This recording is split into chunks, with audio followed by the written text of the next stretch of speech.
Hey, welcome back to 321, our fabulous French adventure. Stevie and Amy. And the dogs are lying about. That just came in from a large romp in the snow. Yes, we have a bunch of snow today. So inches and inches of snow. And inches, yeah. We're really looking forward to getting to Avignon, where it's chilly today, but a lot less snow.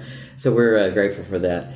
And that is our fabulous French adventure, which we're leading up to. And never fear, I promise it's going to get better from here. These are the first couple of videos, so bear with us, and thanks for being here. So when we last left off, we had packed up a big 26-foot trailer and a bunch of dogs in the car and a bunch of other stuff and stuff on top of it, and headed the whole crew north to upstate New York, Rochester area. We landed in Penfield.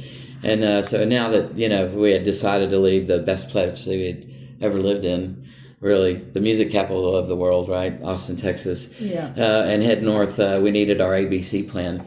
And I think we kind of, I'm a big planner. I'm a big planner. She's a big planner, and I'm Logistics. Learning. She's learning, yeah, by force, I suppose, but necessity, right? It's a good skill to have. So the A plan for us, once we decided that was our retirement idea, the A plan was to come up to this area and lease for a year, maybe two, and then settle down to purchase something here and live in that and enjoy our retirement years. We have friends in Canada, we have friends all over the States, we have friends all over Europe, and the hope was that we would be able to settle here and be able to visit everybody. So we got up here June 29th of 2024. Yep. And we left June 29th. We left Austin June 29th, 2024. We got here on July 1st. July 1st we got to New York. We left a big Penfield. part of our hearts back in Austin, of course, and I think that will always be. It will always be our grown-up home. Yeah. Yeah. Yeah, well, I was there for 42 years, and how long were you there? 41, yeah. So, but, we felt like ecologically, politically, eco-politically, all of it, that it was a good move for us. And it was a great move. We threw ourselves right into whatever we could. Certainly Amy found some political causes there was an election going on. So we did some block walking and door knocking and, participated however we could. Of course, got registered right away. And, and that was all fun. And, but for anybody that is thinking about doing this and everything, we had done this before in our 30s, early 30s. Yep. And now in our mid and late 60s. It doesn't get any easier. It doesn't get any easier. No, you get wiser. You gather more wisdom. You get maybe smarter about some things, but it definitely doesn't get easier. So, be wise about the decisions you make. But,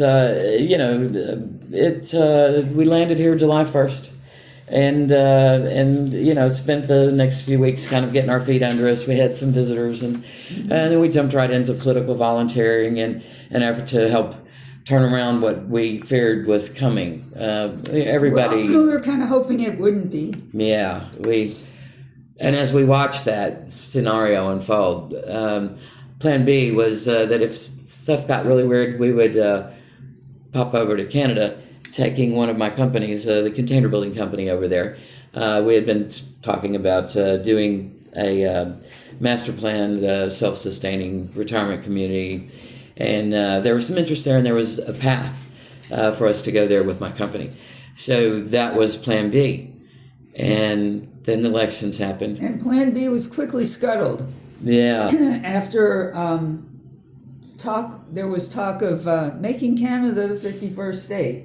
Yes. Yeah, so things got even weirder and weirder.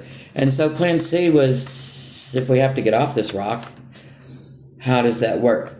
And fortunately, our friend Barbara Grassi, who the American expat, living abroad,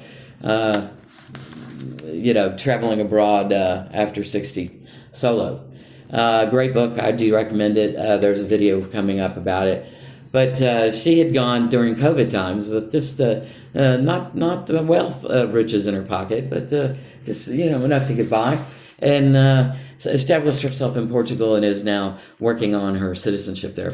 And so she had a wealth of information to share, and she did so very very kindly, and we thank her for that. And several of our other friends had already exited and were living in Italy and Spain and other places abroad. And we reached out to them as well and said, well, let's do this. And the first thought was Portugal. Mm-hmm. And then things changed politically there, and certainly it became more onerous to go through the process. Lovely place, lovely people, but what was once a relatively simpler process to go through was becoming more onerous, and was going to maybe make it more difficult for us to move about in the year's time that we were hoping to move about in. So we started looking, and we looked at Spain, we looked at Italy, and then it was so obvious because I'd been in love with France since I was a small child, since way before Amy, and even before my brother Eric, that I'd been having a love affair with France for a long time. Well, since way before you met me. Way before you met me. Not before you, but way before I met you, yeah. And Amy spoke the language, and I had been working on it for 4 years, still working a lot on it. And so we started looking and seeing, well, if we could live for half of what we make, which was our goal, because our fear was if something happened that was going to take Social Security out of it for us, or cut our proceeds, our monthly proceeds in half. How could we live? We could not do that here in America, except in places that would not be safe for us. Right. If we stayed where we are and lived on what we were making, that's all we could do.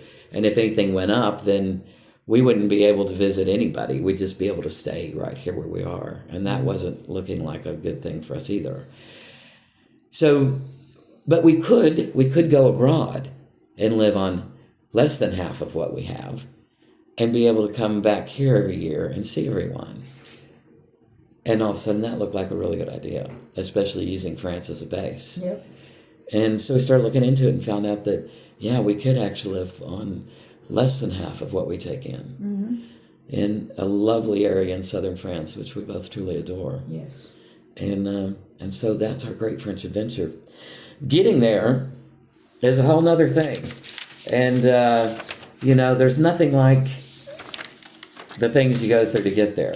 And it makes you really, really understand other immigrants. Oh, definitely. Yeah. All of a sudden you are an immigrant and you have to think like that. And it's the most foreign feeling ever.